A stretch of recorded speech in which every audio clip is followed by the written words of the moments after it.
You ever wonder or have that moment when everything you've ever done suddenly makes sense? Like your life turns the lights on and says, so this is why you move the way that you do.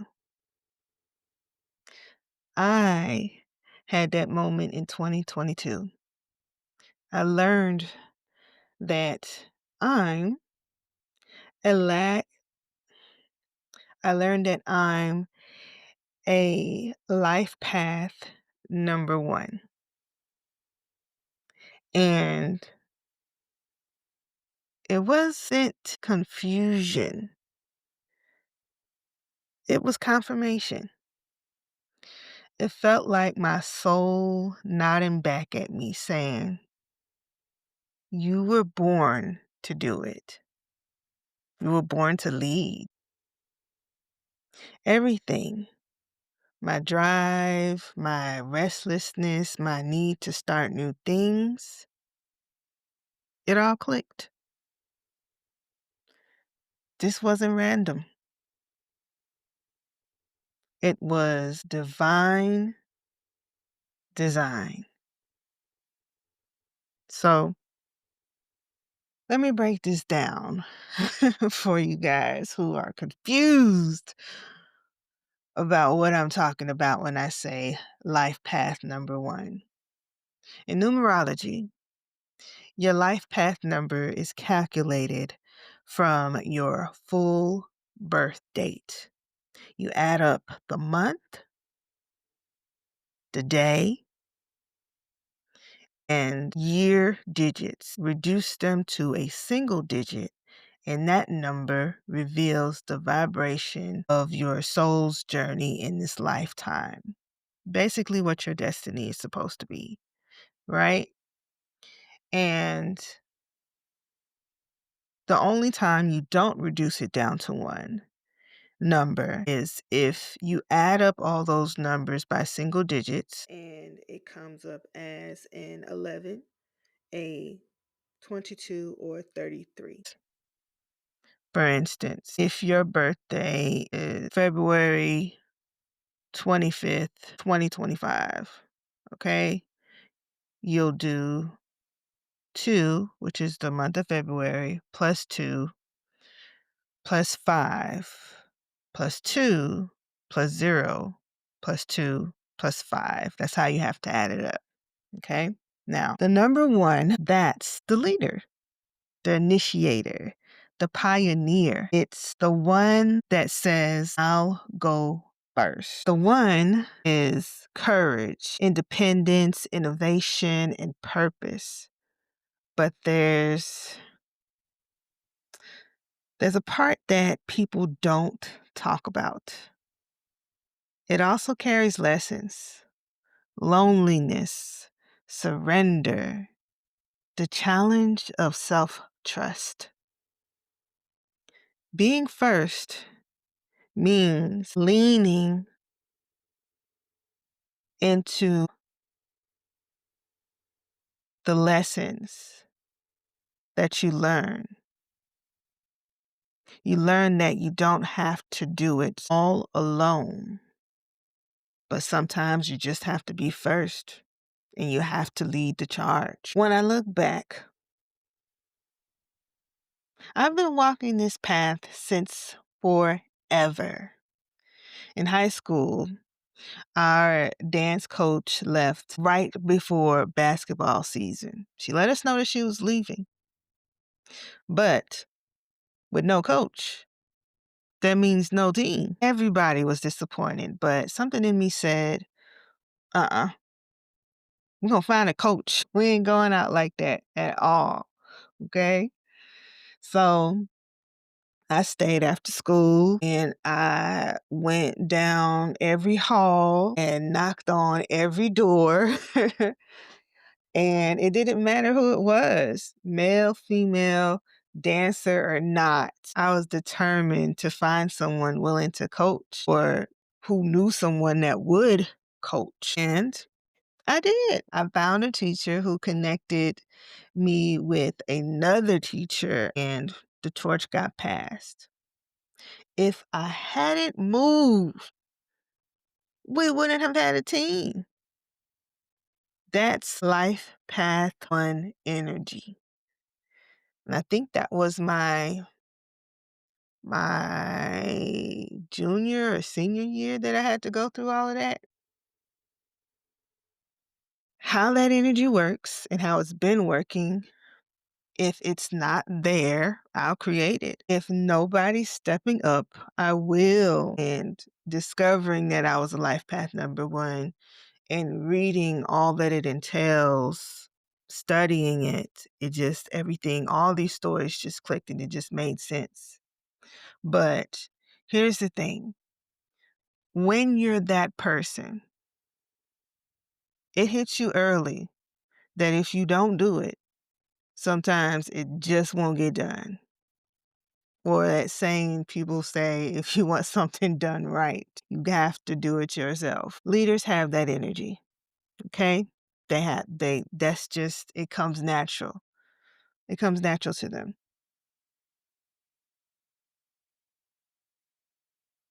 Here's another truth. Leadership comes naturally to me, but sometimes it's felt like a burden. Not because I crave control, it's because I see solutions. I'm resourceful. I sense better ways. I get divine downloads on how to make things flow. But that gift can be heavy because when you're a life path 1, people expect you to lead. Even when you're tired. And when you try to step back and let someone else lead, people still look to you. And if it goes wrong, somehow you're to blame, whether you are designated, in charge, whether you have that title or not. People just, they see you and you're it. You're the one. I've been the youngest and the only girl in my family, and I'm still the one that people depend on, I would say my family is full of leaders and we lead in different ways, but specifically me being a life path number 1, it hits differently. Don't get as much grace as other people would. And even in work or friendships, relationships, sometimes being the one who appears to have it all together makes you a target for jealousy or projection. And as a Black woman, in healing and psychology spaces,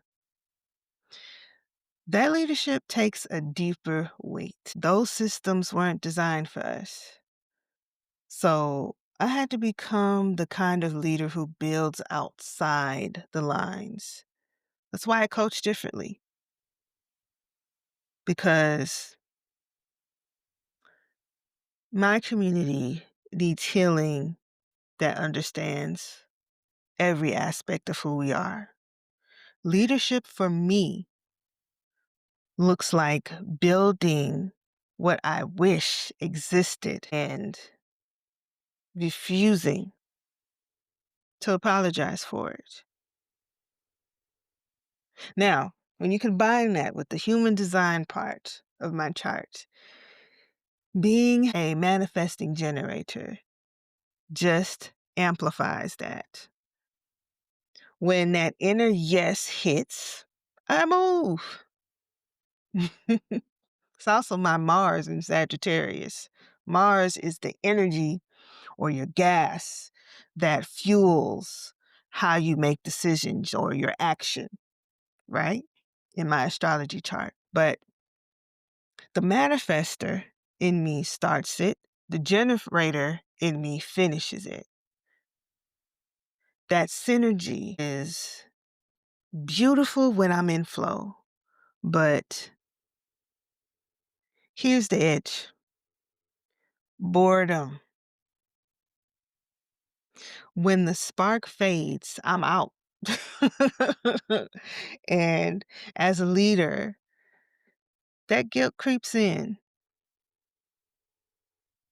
You started this, can't walk away. But I've learned that boredom isn't failure, it's guidance. It's my energy saying it's time for the next assignment. That's been my lesson, to honor the endings just as much as the beginnings. Leadership isn't just about building, it's also about knowing when to release. Then came the chapter when I tried to heal my whole family. Whew. Talk about burnout. I had the tools, I had the heart, I had the vision. Breakthrough after breakthrough, year after year doing my training and deciding that year, I think that was 2022, that it was time to implement all that I've learned and why I became a therapist in the first place. But it started feeling like plugging holes in a sinking ship. When you're the strong one, people forget you're human. They don't see the effort behind the answers, the studying, the sleepless nights, the silent prayers, the emotional toll. They see the results. That's it. And I hit that wall.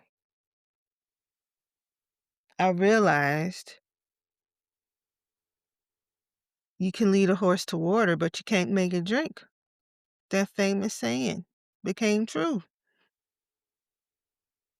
Leadership doesn't mean saving everyone. It means knowing when to step back, breathe, and surrender the outcome. That was one of the hardest and most healing lessons of my life. Now, let's talk about that inner critic. Oh, she's loud sometimes. She says, "You have no business leading. You don't know what you're doing." And when she starts talking, I bring my receipts. I remind her the championships. I remind her of the degrees, the clients I've helped, the teams I've built, the lives I've touched, the stories of survival and success. Because the truth is, I was bred for this, not because it's easy, but because it's sacred and necessary. Healing for me has been surrender. Surrendering control, surrendering perfectionism, still working on that. And surrendering the need to carry everyone else's journey on my back. It also means resting on purpose. Sundays are my recharge days. No overload, no overcommitting. I remind people and myself that I deserve softness. And I've accepted that I am a leader, that I belong at the front when it's my time. It took me years to stop shrinking, but now I lead with quiet confidence. I don't chase validation. I embody purpose. Living with ADHD, anxiety, depression, and that symptom of perfectionism has reshaped how I see leadership. It's taught me grace. It's made me more patient with myself and others. I celebrate small wins. I create systems that work with my brain, not against it. And I'm proud that even before I had the language or support, I was still changing lives.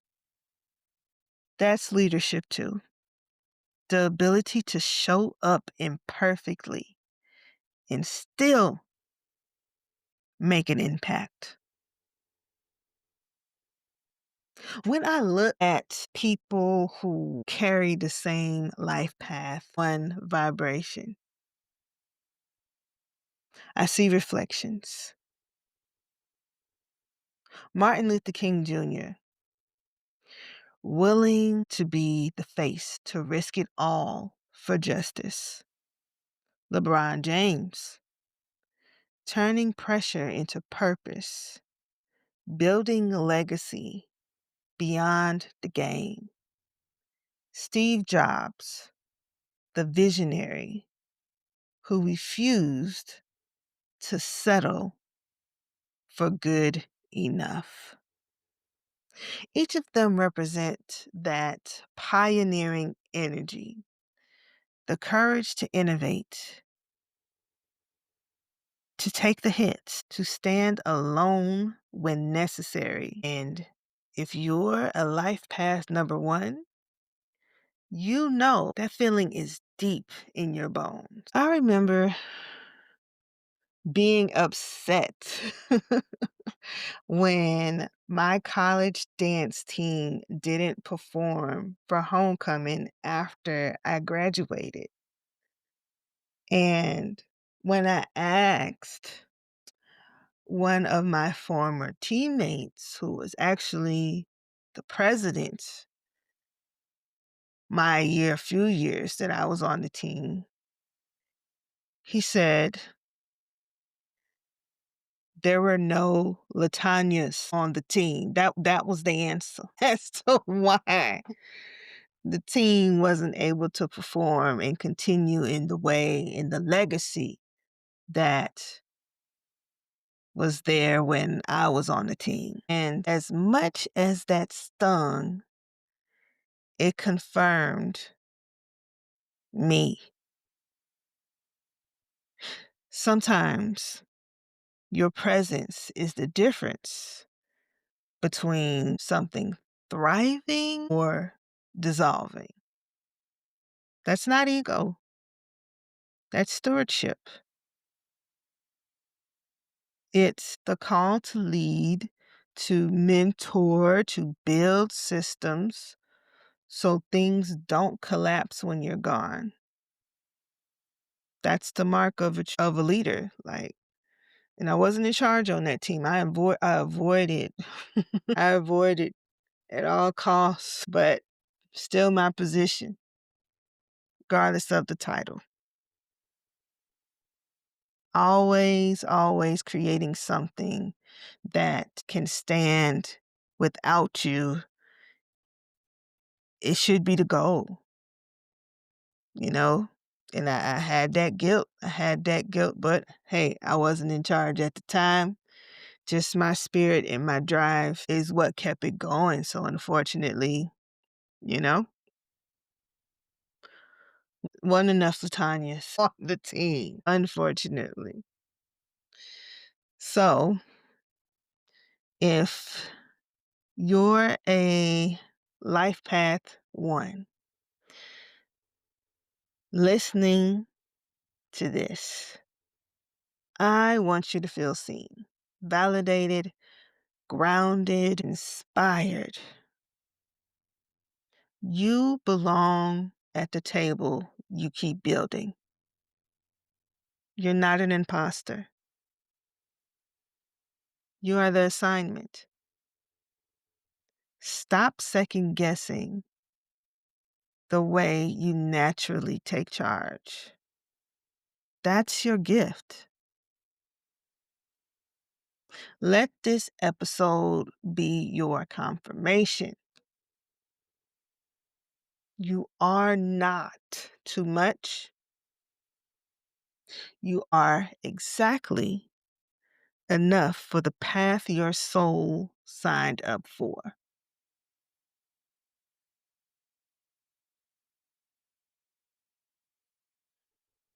To my younger self, I want to say,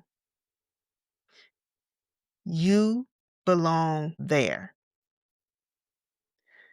You were born to be different. It will feel isolating sometimes, but it will be rewarding. You've been leading since day one. So shine. People will doubt you. Some will misunderstand you, but don't let that mute your purpose. The people who are meant to find peace in your leadership will,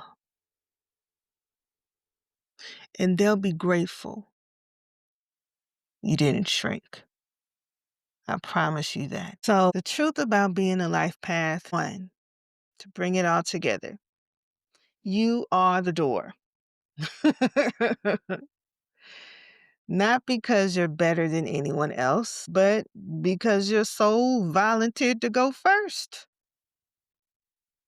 To break the ground, to carry the torch, to walk alone until others can see the path you cleared. So if you need a sign, this is it. Stop waiting for permission. Stop apologizing for your vision. Lead with love. Rest when you need. Surrender the outcome. But do not put that fire out. I was born to do it. And so were you. Now, let's go first. Again. If this spoke to you, share it with another life path number one who needs their confirmation today. Okay? And absolutely, if you would like for me to break down other life path numbers in a future episode, I can do a clean sweep. Let me know. Comment wherever you're listening to this podcast. Okay? Let me know. Let me know if you would be interested. And of course, always do your own research. There's books. One of the books that I love about the numerology is called Numbers in You by Lloyd Strayhorn. Okay? Check that out. And like I've always said, these charts, these studies, whenever you forget who you are, always go back to the study of you. It's not going to hurt anything. Just if it resonates, like look up, do your charts, put in your information, okay? And numerology don't need your birth time, which is great. So for those of you who don't know your birth time and can't get the full essence of your astrology chart, numerology, yes, yes, yes, that's another aspect that'll help you understand who you are and give you confirmation and even help you understand people around you and how they move if you don't have that astrology chart or that human design chart, that birth time. Okay? Don't forget, I have my digital soul cleanse ebook on my website, livingbegreat.com. You'll see where you can click on digital soul cleanse ebook. And of course, I will link it down in the description of this podcast. episode, as well as all of my social media links, okay? Tag me with your takeaways from this episode so I can love on you and repost it. Please do, please do. I'd appreciate that. I truly would, okay? Thank you again for listening, and give yourself permission to live and be great.